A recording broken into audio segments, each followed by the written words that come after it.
Welcome back to the channel.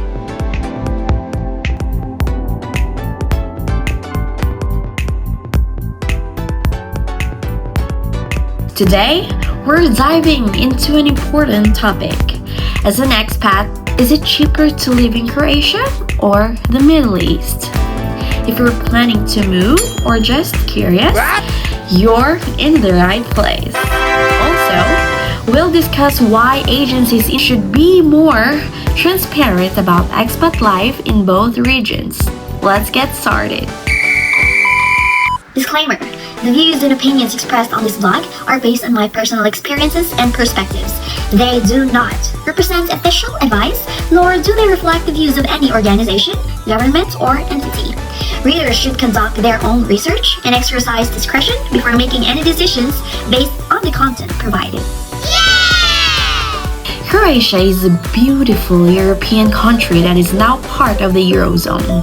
On the other hand, the Middle East is a diverse region with high-income cities like Dubai, Doha, Riyadh, Bahrain, as well as more affordable options like Jordan and Egypt.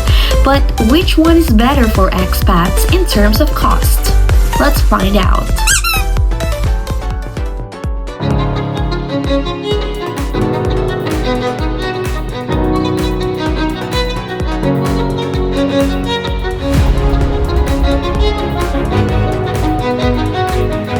Housing is one of the biggest expenses for expats. In Zagreb, Croatia, a one-bedroom apartment in the city center costs about €750 per month. In Dubai, the same apartment can cost €2,500 per month. Riyadh or Doha, more affordable at €1,000 to €1,500 per month. Pero, as an expat, especially kung andito ka sa Middle East, accommodation is free. Okay! So, nung hinire ko ng agency from Dubai, they told me about free accommodation and free food. No free transport kasi that time, nag-work ako in seaside. So, in Croatia, there's two types of jobs.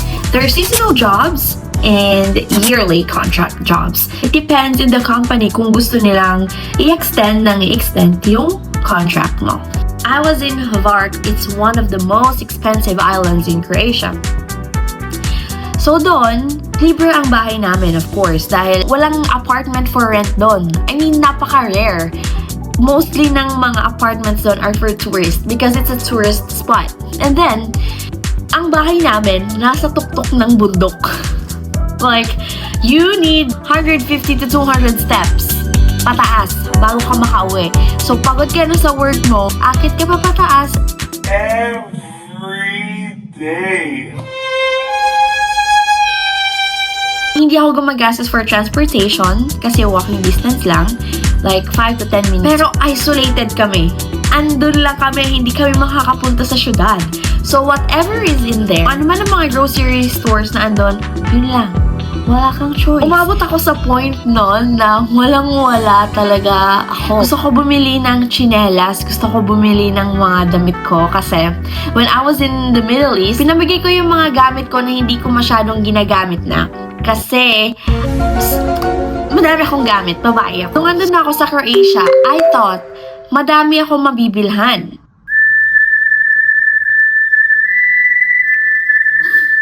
Wala. Napakahirap kasi hindi ko ina-expect na mapupunta ako sa isla and that isla is very isolated. Nasa gitna ka talaga. Wala kang mabibilhan na luxury kung gusto mo ng luxury. Pero, ang ikinaganda naman, dahil wala akong mabilhan na luxury, nakapag-ipon ako. Kumbaga, ang salary ko doon is €1,000 plus tips. Medyo mahirap ang kalagayan namin doon. For me kasi maarte ako. Naamin ko, maarte ako kasi hindi ako sanay gawa ng ibang-iba yung buhay ko sa Middle East. Gustong-gusto ko makapunta ng Europe to the point na I was willing to give up everything. I thought living in Europe was... Yung trabaho ko dapat doon is supposed to be a bartender. But I ended up working as a staff in a patisserie. where we make sandwich, we sell coffee, we sell croissant. As someone who's not used to do it, Parang kini-question ko na yung sarili ko kung tama ba yung mga life decision ko sa or buhay. kung gusto ko lang pala mapunta sa ibang lugar and ma-check of what's going on, they almost cancel me. Yan ang problema sa Croatia. Gantay sila ng matagal and then pwede ka nilang i-dispute out of nowhere. Like, andito ka na sa Croatia, maghanap ka na lang ng ibang trabaho. If you don't want the job, you can find something else. Which is not really good kasi wala kang job security doon. I met the employers, right? It is a family-owned business. So, hindi siya malaking kumpanya or whatsoever na hindi siya dinisclose sa akin ng agency ko from Dubai. Sinabi sa akin ay magiging bartender ako doon. So, I was so excited about it. We all know that Europe is very good, especially in mixology, in wine, lahat. Magaling sila sa mga ganyang bagay. And I thought it will be my opportunity to learn. I got frustrated with them and I was very open about it. Sabi ko pa sa employer, I signed a contract stating that I'm going to be a bartender, but I did not expect that I will be in the patisserie. It's not a problem for me, but I just want to know what's going on with the contract, and do we follow contracts here, or it's just for formality? And then I figured out it's just for formality para makapunta ka dito sa Croatia.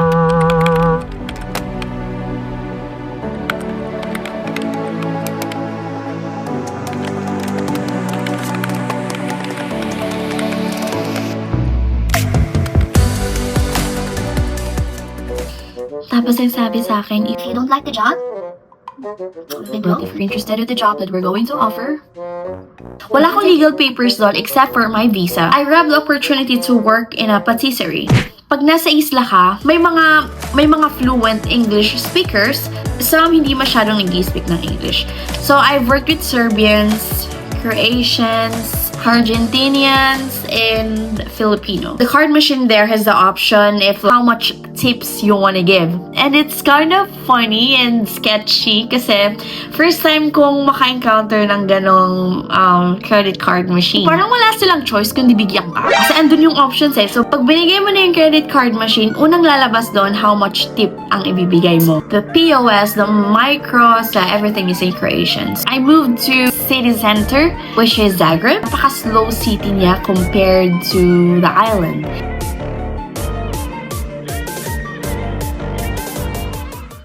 I was hired in Zagreb as a bartender. And then, kumbaga part of the contract is bibigyan nila ako ng accommodation or accommodation allowance.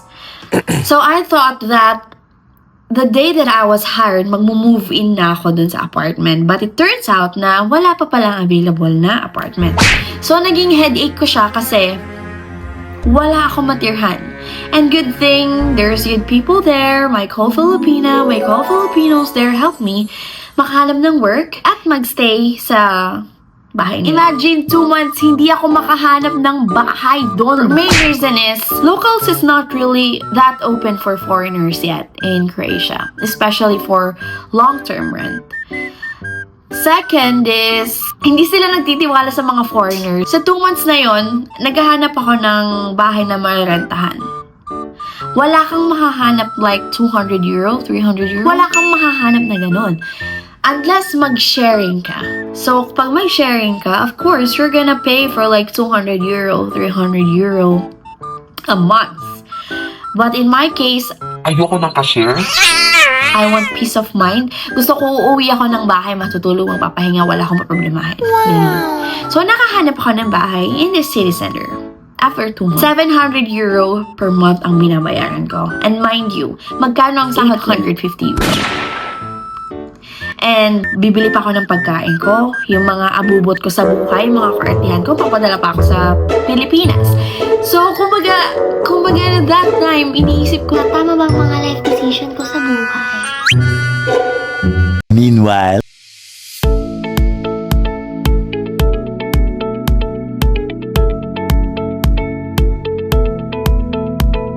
growing Groceries can make a big difference in your budget. In Croatia, an expat can expect to spend about €200 to €400 per month on food. This video po is not made para i-discourage kayo. This is like a general information of my experience. I have met a lot of people in Croatia saying na mas maganda pa din ang Middle East kasi high technology and maganda ang benefits, and if you've worked in the Middle East, you know. But if you want to have a permanent residence in a European country, this is your chance. This is your chance to work with Croatia or any European countries na gusto mo. Just bear with mind that walang madali. Kailangan mo magtiis. That's the main key. And if you have that goal in your life, do it. Walang pipigil sa'yo. And if you think that this is for you, this is right for you, go for it. Kasi Europe is beautiful. Croatia is beautiful. Iba lang tayo ng experience sa buhay, and no one's gonna stop us of what we want to do. As long you have the right papers, legal papers, they're good. Just be sure that your employer applied a work permit for you para hindi ka illegal na paikot-ikot dyan sa Croatia. Kasi, in my experience, I worked to this company which I'm not going to mention who are they, but the HR is Filipina. So she told me that the work permit is ongoing. So I asked her any proof or something. That she said na I don't have any proof right now because we have legal team. I have to wait and all of these things. So I've waited for like 4 to 5 months. I was there 4 to 5 months. Hanggang sa nag-expire na lang yung ID ko, wala talagang may lumabas na working permit in that duration of time. I went to police station for so many times, and then they said, oh, you only have the active seasonal work permit and it's gonna expire on this day. Last time I checked, they said you don't have anything, and it makes me mad. Ang nakakatawa pa is yung HR, talagang pinupush niya na may naka-apply kahit wala. I swear to God. And I don't think police officers and immigration officers will lie to me. Kasi they even show me the system. Their system saying that you don't have any work permit na ongoing. Walang naka-apply, walang kahit ano. They even questioned me, why am I still in Croatia? I explained them my side. Luckily, those people are very good and talagang tinulungan nila ako all throughout. Why agencies should be transparent. Let's talk about something important. Agencies should be more transparent about expat life. Many recruitment agencies only highlight high salaries and luxury lifestyles, but they often don't mention the high costs of living, hidden expenses, and the reality of working conditions. Nasabi lang nila, makakapunta ka sa iba't ibang European country, makapamasyal ka doon, mataas ang sahod doon, but they never disclose any cost. Expats need clear information about the true costs of housing, groceries, healthcare, and daily life. Agencies should be honest so people can make informed decisions. Iba-iba tayo ng mga decisions sa buhay. But I'm not saying that I regret going to Croatia. I had the best time of my life in Croatia. I meet different people. I went to different places. Kasi I've never expected that I can go to Europe as a Filipino. That's when I thought that everything is possible once you have a goal. So what do you think? Would you rather live in Croatia or the Middle East? Drop your thoughts in the comments below. And don't forget to like, subscribe, and hit the bell for more insights. See you next time!